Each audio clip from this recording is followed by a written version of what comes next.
Good morning dear students. आज की class में हम डिस्कस करेंगे गृह निर्माण को प्रभावित करने वाले कारक।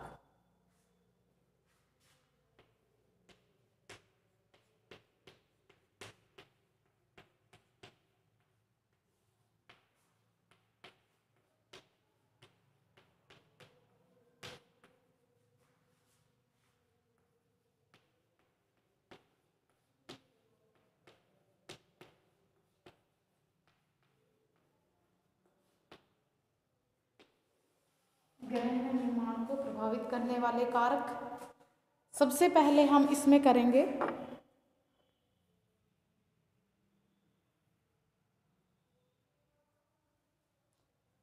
कि गृह निर्माण को कौन कौन से कारक हैं जो प्रभावित करते हैं। सबसे पहला कारक है परिवार की आर्थिक स्थिति।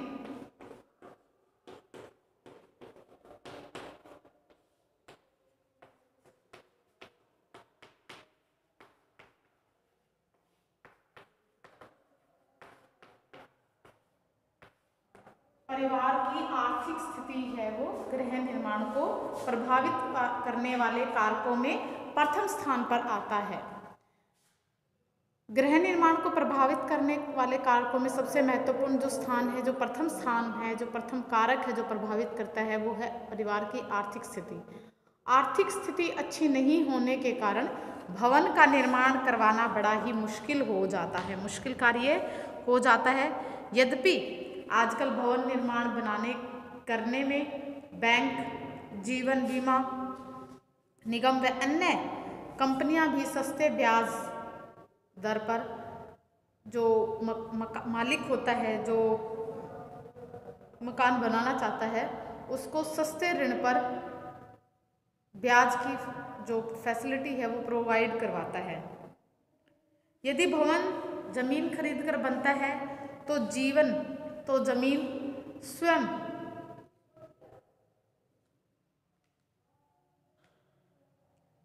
के यानी पैसे से खरीदने पड़ती है। साथ ही भवन निर्माण में व्यय की जाने वाली कुल राशि का 20 से 25% तक, जैसे कि आपको पहले भी बताया था कि जो भी टोटल हमारा खर्चा लगेगा उसका 20 से 30% या 25 से 30% तक हमारे पास होना चाहिए, तभी जाकर भवन निर्माण हो सकता है। अनुभवी व्यक्ति के अनुसार भवन निर्माण में जीवन भर की कुल कमाई का 25% धन से अधिक व्यय नहीं करना चाहिए। जितना भी हमारा धन व्यय है उसका 25% यानी टोटल जो हमारी खर्चा होता है उसका 25% हमारे पास होना जरूरी होता है।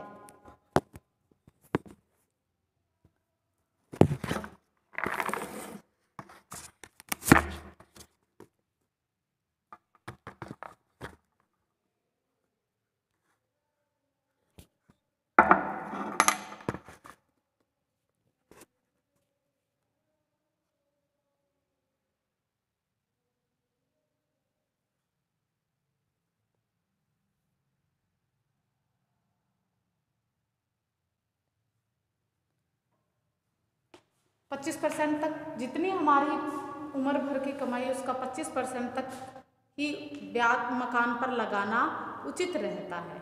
उससे ज़्यादा हमें उसके ऊपर व्यय नहीं करना चाहिए, क्योंकि अगर हम इससे अधिक धन मकान बनाने में खर्च कर देते हैं तो हमें आने वाले समय में आर्थिक तंगी का सामना करना पड़ जाता है। कई बार ऐसी मुश्किलें आ जाती हैं, इसलिए हमें ज़्यादा खर्चा नहीं करना चाहिए। परंतु यदि शहरों के बीचों बीच भवन तथा किराया प्राप्त होने की प्रबल संभावना हो तो वह निर्माण में 120 से 125 माह तक के तुल्य राशि गृह निर्माण पर खर्च कर सकता है। यानी उसको ये लगता है कि भी अपना जो मकान है, जो एरिया है, वो ऐसे स्थान पर है जहाँ पर किराए के लिए या किराए के पर्पज से हम बनाना चाहते हैं, तो उसमें सारी तरह की फैसिलिटी उसको प्रोवाइड करवानी पड़ती है। इसी वजह से उसमें खर्चा भी अधिक आता है। अगर हमें किराया आने का प्रबल संभावना होती है कि भी हम हमारे इनकम हो जाएगी, तो हम क्या कर सकते हैं, उस मकान पर एक्सपेंडिचर है, जो खर्चा है वो बढ़ा सकते हैं। तो ये थी हमारे परिवार की जो आर्थिक स्थिति है वो सबसे पहले इम्पोर्टेंट स्थान रखती है। दूसरी है व्यवसाय, ऑक्यूपेशन।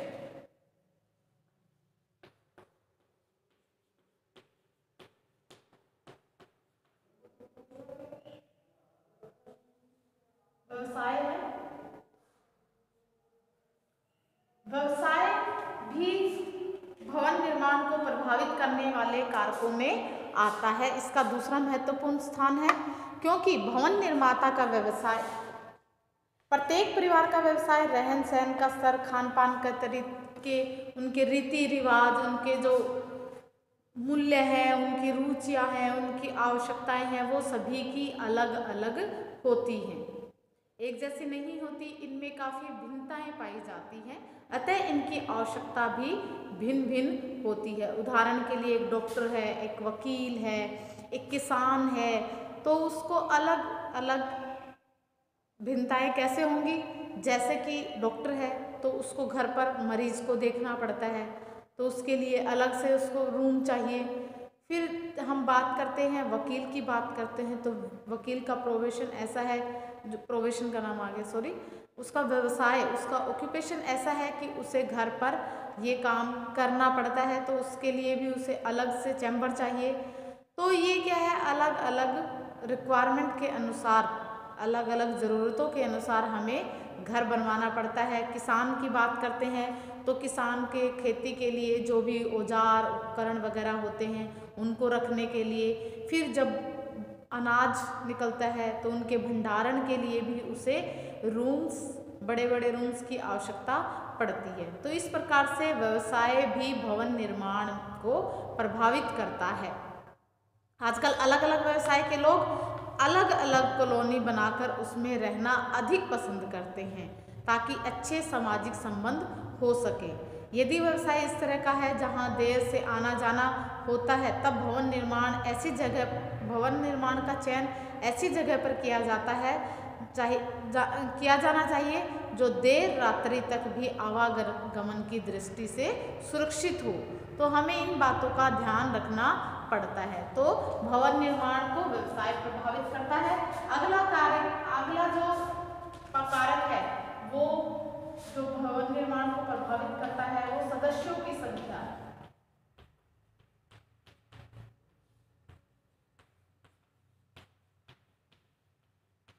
सदस्यों की संख्या भवन निर्माण को प्रभावित करती है। एकांकी परिवार है तो उसमें हमें कम कमरों की आवश्यकता होती है। माता पिता और बच्चे होते हैं तो उसी के अनुसार 2 रूम सेट है वो ठीक रहता है। अगर इसके अलावा संयुक्त परिवार है तो संयुक्त परिवार में जिसमें दादा दादी, चाचा चाची, ताऊ ताई, बच्चे ये रहते हों, तो वहाँ क्या है, बड़े परिवार की बड़े मकान की आवश्यकता होती है।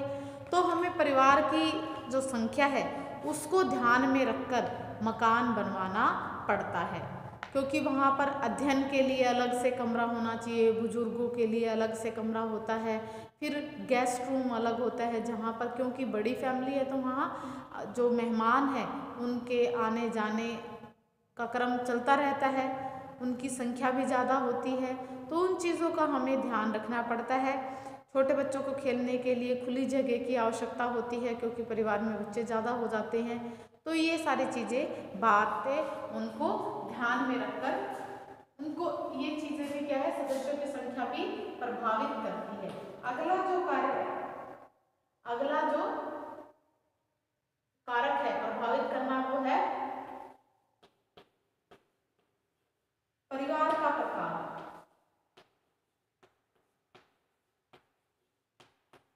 परिवार के सदस्यों की संख्या और परिवार का प्रकार एक तरह से मिलते जुलते ही हैं।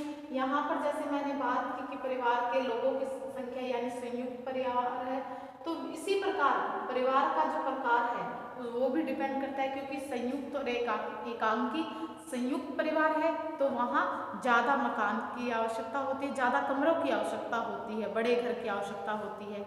छोटा परिवार है तो उसमें छोटे मकान की आवश्यकता होती है, वहाँ पर ज़्यादा स्पेस की आवश्यकता नहीं होती है। तो परिवार के प्रकार का भी प्रभाव इस पर पड़ता है। परिवार में कमाने वाले सदस्यों की संख्या भी प्रभावित करती है।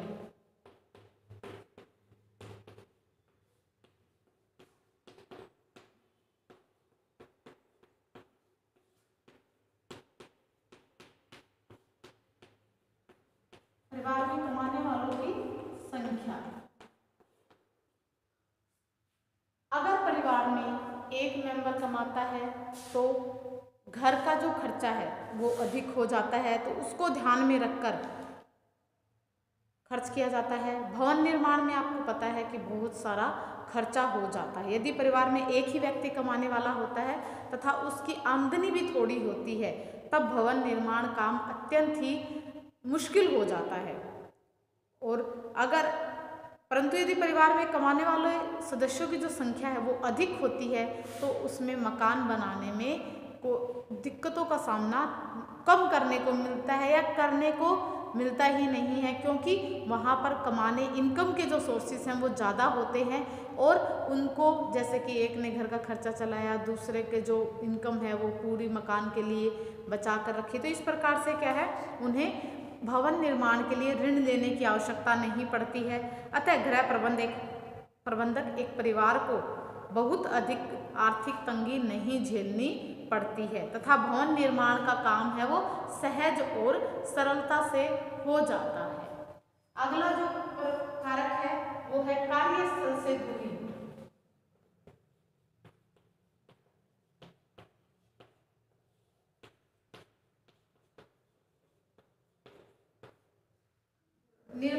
गृह निर्माण को बनाते समय कार्यस्थल से इसकी दूरी पर भी ध्यान दिया जाना आवश्यक होता है। यदि मकान से कार्यस्थल काफ़ी दूर है तथा वहाँ आने जाने में समय, शक्ति, श्रम अधिक लगता है, तो क्या है, यदि क्योंकि दूर है, मान लो हमें बार बार मकान देखने आना पड़ता है, उसको संभालने के लिए, उसमें बनवाने के लिए, तो हमें बार बार खाना खाने के लिए भी जाना पड़ता है, तो ये सारी चीज़ें भी क्या करती हैं, इनको प्रभावित करती है। यद्यपि बड़े बड़े शहरों में तो यह संभव नहीं है कि कार्यस्थल के पास ही मकान हो। बड़े बड़े शहरों एवं महानगरों में 10 से 20 किलोमीटर की दूरी तय करना तो आम बात है, परंतु छोटे शहरों में यह संभव है कि कार्यस्थल से काफ़ी भवन है वो कार्यस्थल से काफ़ी निकट यानी 2 या 3 किलोमीटर के भीतर हो, तो आरामदायक रहता है। इसके साथ ही हम ये देखते हैं कि विद्यालय, भवन, अस्पताल, बस स्टैंड, रेलवे स्टेशन, डाकघर, बाजार, मनोरंजन के जो भी स्थल हैं वो हमारे घर के नज़दीक होना जरूरी है। तो ये चीज़ें भी क्या करती हैं, मकान बनाने को प्रभावित करती हैं। अगला है पारिवारिक आवश्यकताएं।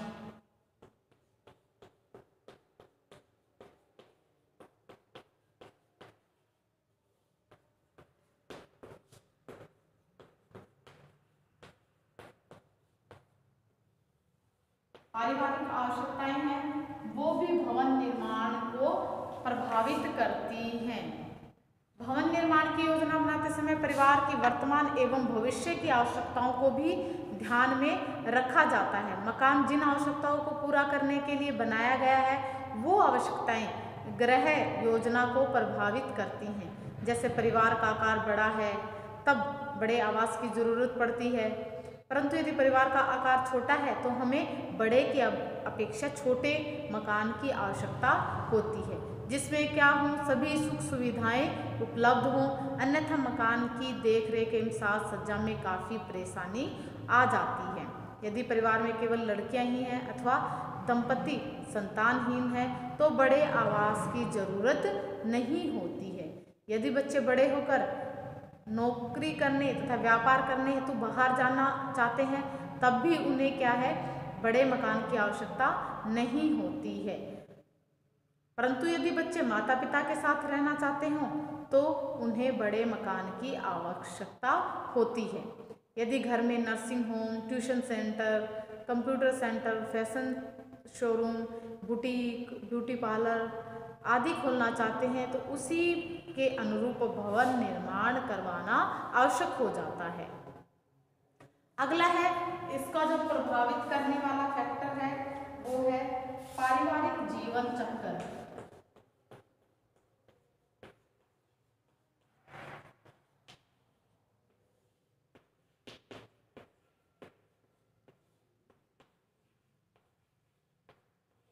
पारिवारिक जीवन चक्र, भवन निर्माण करते समय पारिवारिक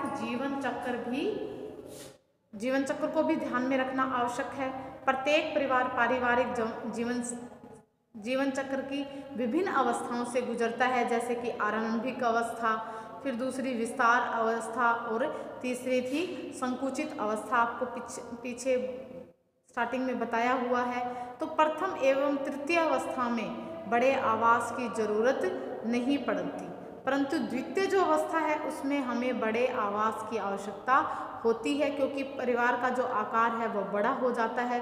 परिवार में 2-3 बच्चे हो जाते हैं, ये बच्चे बड़े होकर स्कूल कॉलेजों में अध्ययन करने के लिए जाते हैं, उनके मित्र घर आने लग जाते हैं, विवाह हेतु रिश्तेदार आने लग जाते हैं, तो कुटुंब बढ़ता है, तब बड़े आकार के मकान की आवश्यकता पड़ती है। तो इन बातों को ध्यान में रखकर हमें क्या है, आवास को बनवाना पड़ता है। तो परिवार के जो मकान बनवाते हैं उसमें हमारे जो कारक हैं वो कौन कौन से प्रभावित करते हैं?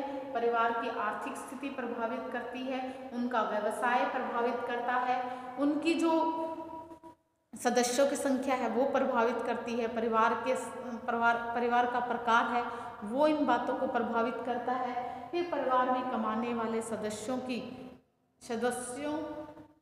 संख्या वो भी प्रभावित करती है मकान बनाने के लिए। कार्यस्थल से दूरी है वो भी इसको प्रभावित करती है, क्योंकि हम कार्यस्थल के आसपास ही लेना चाहते हैं ताकि हमारे आने जाने का समय है वो बच जाए। पारिवारिक आवश्यकताएं हैं उनको ध्यान में रखकर मकान का निर्माण करवाना चाहिए। और पारिवारिक जीवन चक्र है जो घटता और बढ़ता रहता है, तो हमें जो भी अवस्थाएं हैं प्रारंभिक, द्वितीयक और संकुचित जो अवस्था है उनमें मकान की क्या क्या रिक्वायरमेंट होती है वो चीज़ें भी इनको प्रभावित करती हैं। तो इन बातों को ध्यान में रखकर हमें मकान को बनवाना चाहिए। तो ये टॉपिक हमारा यहीं पर कंप्लीट हो गया है। इसके आगे हम करेंगे, नया टॉपिक स्टार्ट करेंगे।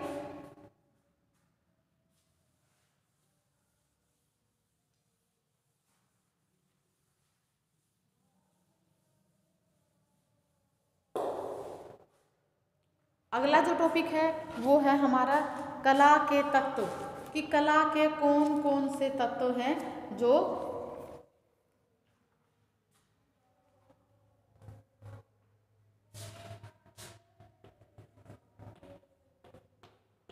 कला के तत्व।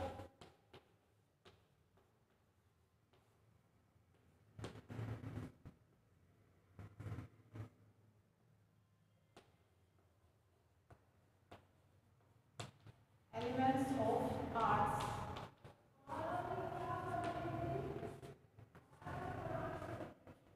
एलिमेंट्स ऑफ आर्ट्स यानी कला के कौन कौन से तत्व हैं जिनको हम लेकर डिजाइनिंग करते हैं, कला का निर्माण करते हैं।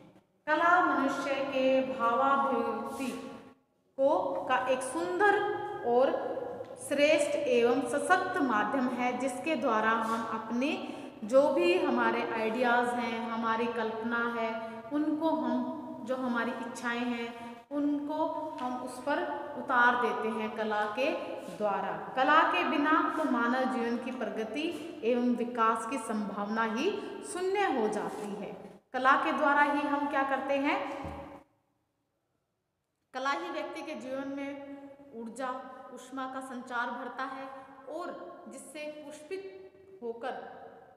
पुष्पित पल्वित होकर व्यक्ति प्रगति के पथ पर अग्रसर होता हुआ चला जाता है और अपने लक्ष्यों और उद्देश्यों को वह प्राप्त करता है। प्रकृति जिससे मानव की उत्पत्ति मानी जाती है, स्वयं में कला का एक अनूठा उदाहरण है।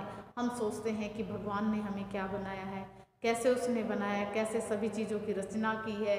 तो ये सारी चीज़ें भी क्या हैं, कला ही है। आप किसी चीज़ में भी देखते हो, चाहे पत्तियाँ हों, चाहे फूल हों, चाहे कोई भी चीज़, प्रकृति के इतने सुंदर सुंदर झरने, बहते हुए झरने हैं, कैसे वो पानी गिर रहा है, तो ये बादल हैं वो बिखर जाते हैं और मिल जाते हैं।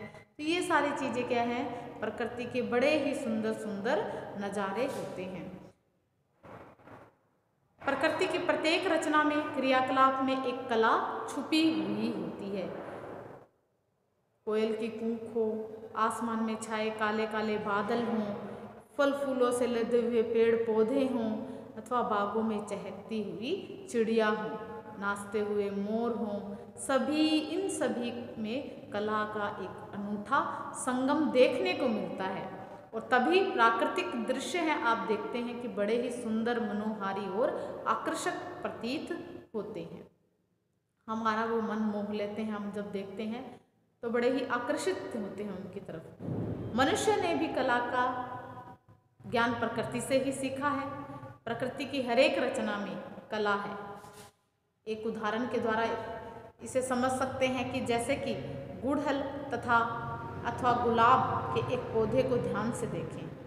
इसकी जड़, तना, पत्तियाँ, डंठल, फल, फूल, पत्तियाँ, कलियाँ, इन सभी में एक एकता है, अनुरूपता है, संतुलन है, अनुपात है, दबाव है, रंगों का अनोखा समंजन है। ये पौधे जीवन कला के जीवंत उदाहरण हैं। सजीव हो या निर्जीव, प्रकृति की हर एक चीज में कला बसती है। मनुष्य स्वयं प्रकृति की एक अनमोल कलाकृति है। तो कला क्या है? कला हम किसे कहेंगे? कला क्या है?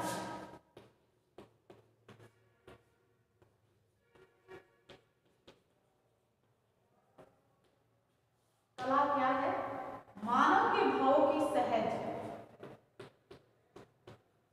मानव के भाव की सहज अभिव्यक्ति का नाम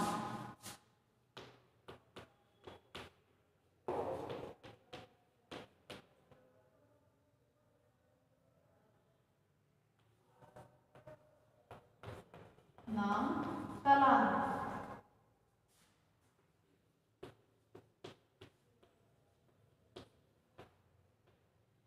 वस्तुतः क्या है?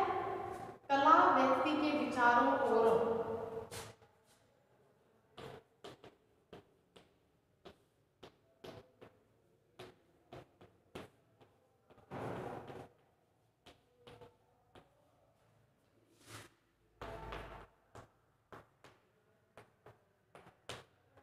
व्यक्ति के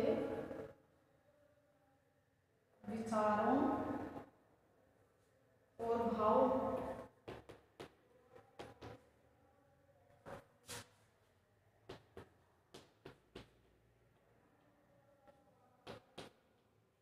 का इस ढंग से अभिव्यक्तिकरण है।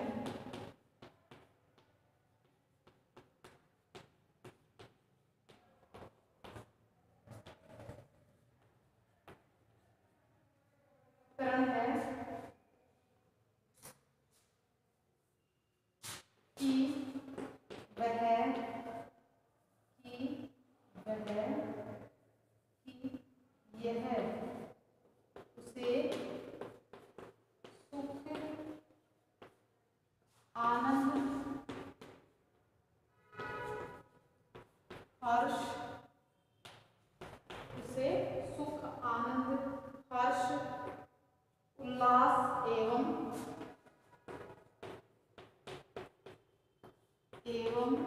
संतुष्टि प्रदान करता है।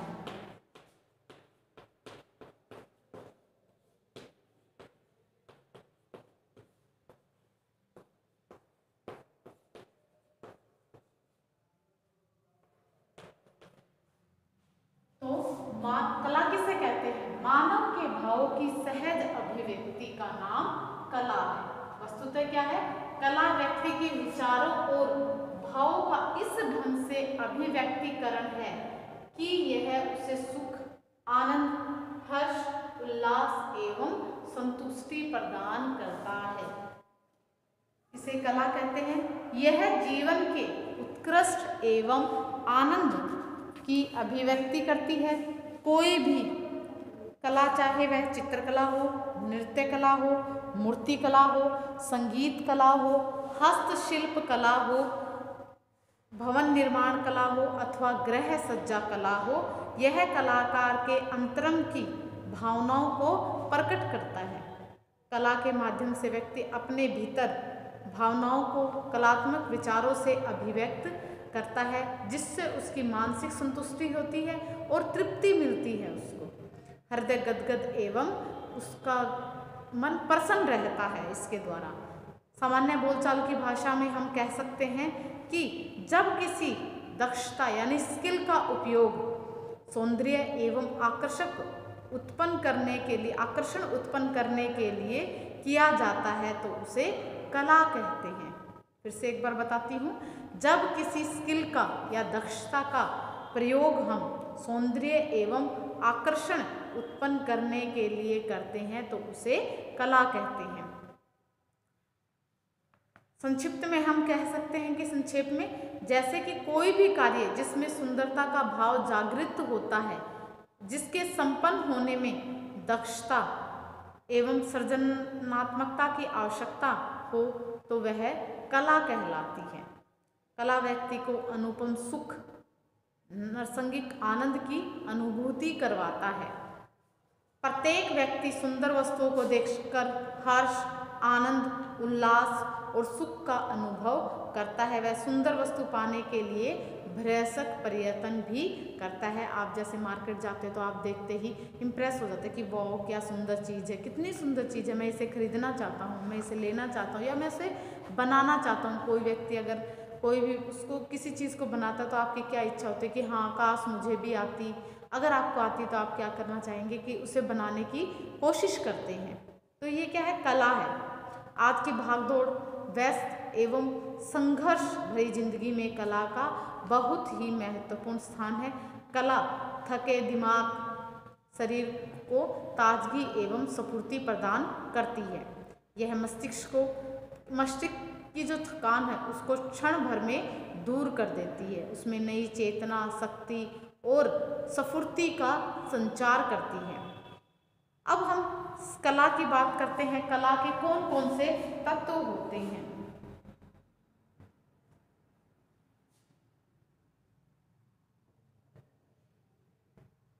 मुख्यतः जो इसकी कला के जो तत्व होते हैं वो 4 होते हैं।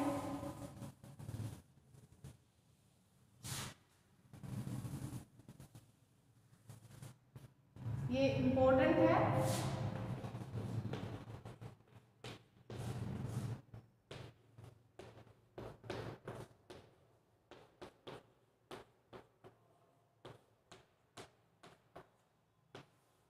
कला के तत्व है वो निम्नलिखित होते हैं, जैसे कि लाइन, रेखा, लाइन होता है, शेप होती है जिसे आकृति बोलते हैं। Line, shape. तीसरा होता है कलर यानी रंग, और चौथा जो होता है वो टेक्सचर होता है। टेक्सचर होता है, टेक्सचर यानी बनावट।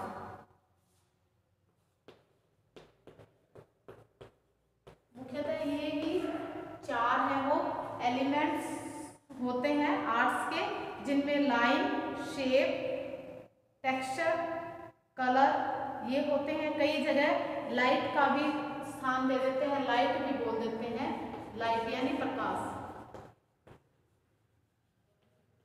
प्रकाश भी बता देते हैं कि क्या है। Element of line, shape, colour, texture, light, और इसमें नमूना भी बता देते हैं कि नमूना यानी pattern.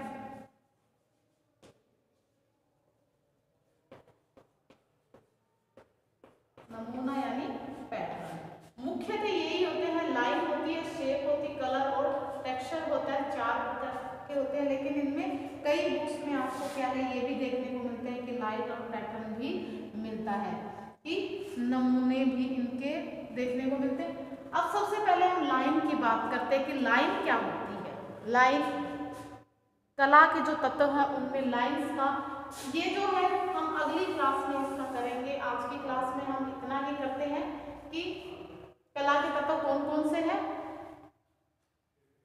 Line, shape, colour, texture, light और पैटर्न, ये हैं कला के तत्व।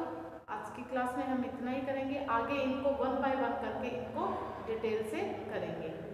Okay bye, have a nice day.